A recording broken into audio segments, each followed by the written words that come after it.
Hi, there, it's WB and welcome to World Broadcast YouTube channel. Before we get started, make sure you hit the subscribe button and press bell icon to never miss any latest news. Outraged Dems turn on Obama after truth revealed in disturbing pics. He did this against America. Propaganda is the spreading of information in support of a cause. The word propaganda is often used in a negative sense, especially for politicians who make false claims to get elected or spread rumors in an effort to push a particular agenda or get their way. The information is not objective, with a primary used to influence an audience, often by presenting facts selectively to encourage a particular synthesis or perception, or using loaded language to produce an emotional rather than a rational response. It is often associated with material prepared by governments, activist groups, companies, and the media. In recent weeks, the American people have been bombarded with massive amounts of propaganda from the weaponized mainstream media and a barrage of heart-rending images and sound bites. Much of it has been out of context and some has been outright lies. Photos of a crying little boy in a cage began circulating on social media as another byproduct of the Trump administration's heartless zero-tolerance immigration policy, which separates illegal migrant children from their illegal migrant parents at the border. Many of those sharing the picture claim the image depicted a boy detained by ICE under the new Trump administration policy of referring all people who cross the border illegally for criminal prosecution. Among those that shared the photo was journalist and filmmaker Jose Antonio Vargas. Vargas posted the photo last week on social media platform Twitter with the caption, "This is what happens when a government believes people are illegal. Kids in cages." The photo was liked some 38.3k times, with more than 30,000 comments on Twitter alone. Adding Facebook, there are even more. Except as even CNN contends this photo was completely out of context and is not showing what it claims to show. When even fake news CNN calls you out for out-of-context info, it is an issue of some significance. The picture was actually taken during a June 10 protest conducted by the Brown Berets de Semonawag, Texas chapter against the current White House zero-tolerance immigration policies at Dallas City Hall. Then there is Time magazine cover. Time magazine used a viral image of a sobbing 2-year-old Honduran child snapped by Pulitzer Prize-winning photographer John Moore alongside a towering Donald Trump for its Welcome to America cover illustration. The cover seems to ask the question, what sort of country are we, as it tries its level best to place blame for America's current immigration policies on all Americans, and more specifically on President Trump himself. Moore told Time of the photograph, "This one was tough for me. As soon as it was over, they were put into a van. I had to stop and take deep breaths. All I wanted to do was pick her up. But I couldn't." The little girl is 2-year-old Yanela Denise Hernandez from Puerto Cortes, Honduras. She became the face of the child separation crisis after she was photographed crying in McAllen, Texas, as border control agents searched her mother, Sandra. Time was recently forced to issue a correction to the story, calling it misstated. The correction reads at the bottom of their cover story, "The original version of the story misstated what happened to the girl in the photo after she taken from the scene. The girl was not carried away screaming by U.S. Border Patrol agents. Her mother picked her up and the two were taken away together." Her father, Dennis Javier Varela Hernandez, spoke out after seeing her picture, explaining that his wife and daughter were never separated by border control agents and remained together. 2-year-old Yanela, a Honduran asylum seeker, has become the face of the child separation crisis after she was photographed crying in McAllen, Texas, as border control agents searched her mother. Photo credit, Daily Mail. The Daily Mail reports, a spokeswoman for Immigration and Customs Enforcement, ICE, has told DailyMail.com that Sandra had previously been deported from the U.S. in 2013.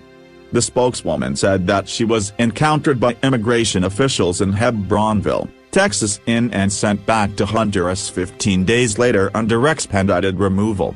Sandra's current immigration proceedings are ongoing and she is being housed at a family detention center in Texas. Dennis said that his wife had previously mentioned her wish to go to the United States for a better future but did not tell him nor any of their family members that she was planning to make the trek. "I didn't support it. I asked her, why? Why would she want to put our little girl through that? But it was her decision at the end of the day." He said that Sandra had always wanted to experience the American dream and hoped to find a good job in the States. Dennis, who works as a captain at a port on the coast of Puerto Cortes, explained that things back home were fine but not great, and that his wife was seeking political asylum. He said that Sandra set out on the 1,800-mile journey with the baby girl on June 3, at 6 a.m., and he has not heard from her since. "I never got the chance to say goodbye to my daughter and now all I can do is wait," he said, adding that he hopes they are either granted political asylum or are sent back home. "I don't have any resentment for my wife, but I do think it was irresponsible of her to take the baby with her in her arms because we don't know what could happen." The couple has 3 other children, son Wesley, 14, and daughters Cindy, 11, and Brianna, 6. Despite all of that, Time magazine stood by the broader thrust of their story. The magazine's editor-in-chief Edward Felsenthal states, "The June 12 photograph of the 2-year-old Honduran girl became the most visible symbol of the ongoing immigration debate in America for a reason. Under the policy enforced by the administration, prior to its reversal this week, those who crossed the border illegally were criminally prosecuted, which in turn resulted in the separation of children and parents." Our cover and our reporting capture the stakes of this moment. White House Press Secretary Sarah Huckabee Sanders even spoke out via Twitter denouncing the blatant bias and out-of-context commentary from Time magazine. It is worth noting Time's publisher, Henry Luce, had a close relationship with the CIA. CIA employees traveled with Time Life credentials as cover in the 1950s. The Luce family financed efforts to kill Fidel Castro. Carl Bernstein wrote, "In the 1950s and early 1960s, Time magazine's foreign correspondents attended CIA briefing dinners similar to those the CIA held for CBS, and Luce, according to CIA officials, made it a regular practice to brief Dulles or other high-agency officials when he returned from his frequent trips abroad." Luce and the men who ran his magazines in the 1950s and 1960s encouraged their foreign correspondents to provide help to the CIA, particularly information that might be useful to the agency for intelligence purposes or recruiting foreigners. Luce is now long gone, and Time, a formerly staunch Republican periodical during his time, now embraces the establishment's shift to progressive politics. It is now the preferred political control mechanism. Other publications have also attempted to portray immigration policies put in place under the Clinton and Bush administrations and implemented under the Obama administration, as monstrous and cruel by posting photographs from 2014 under the Obama administration. The same news outlets that are now openly accusing President Trump of ripping children from their families and placing them in facilities they likened to concentration camps were oddly silent during the last administration. The following caption photos are from the American Immigration Council. Warning, they are disturbing, a lawsuit filed in 2015, Doe v. Johnson, number 150250. During former President Obama's administration reveals just how appalling the conditions were prior to President Trump. The lawsuit was filed by 2 women detained in the Tucson Border Patrol station as well as a Tucson man detained twice in that facility. The complaint alleges that Tucson Sector Border Patrol holds men, women, and children in freezing, overcrowded, and filthy cells for days at a time in violation of the U.S. Constitution and CBP's own policies.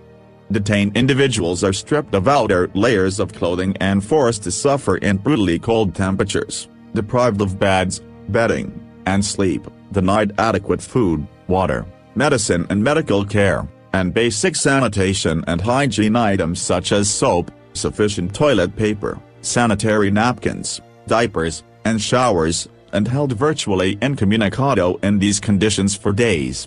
Yet these are the photos the media is using to depict current conditions. Where was their outrage in 2014 and 2015 when this was happening? Please don't forget to like and support our channel by press subscribe button. Thank you for watching.